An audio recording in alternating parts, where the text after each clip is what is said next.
Good morning, Romeo. Hello, Pogi.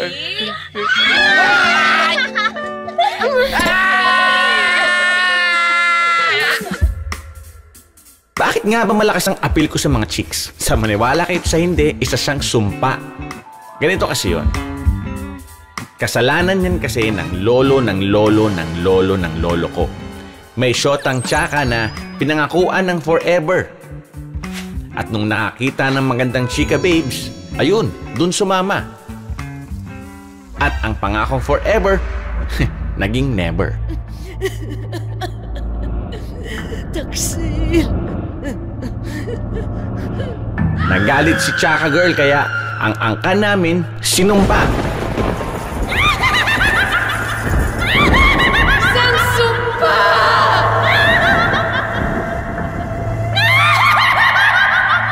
Kapag nag-asawa ng babaeng maganda, puro lalaki lang at pangit ang magiging anak. Pangit mo, anak.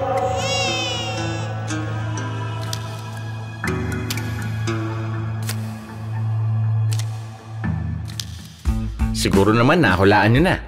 Hindi na puto lang sumpa at hanggang sa akin, yun, tumuloy-tuloy ito.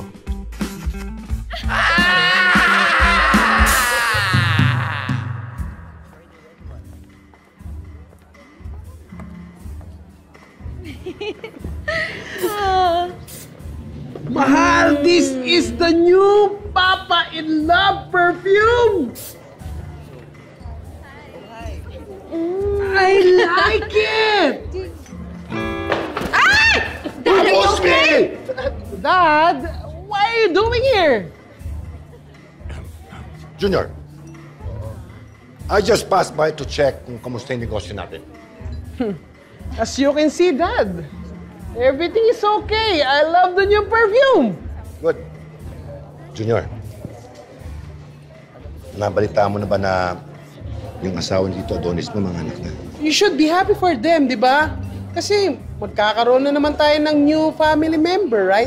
Baka ang ibig mong sabihin, madadagdagan na naman ang sumpa ang pamilya natin. Daddy, baka po masama lang ang pakiramdam nyo. Siguro po mas mabuti pa kung umuwi na lang po muna kayo at magpahinga. No. I need to talk to Romeo. Hindi na naman siya umuwi kagabi sa bahay. Ha? That boy is giving me a tooth decay. I don't know whose blood is that, Junior, ha? Hindi ko alam kung kayo nagmana pagiging babaero!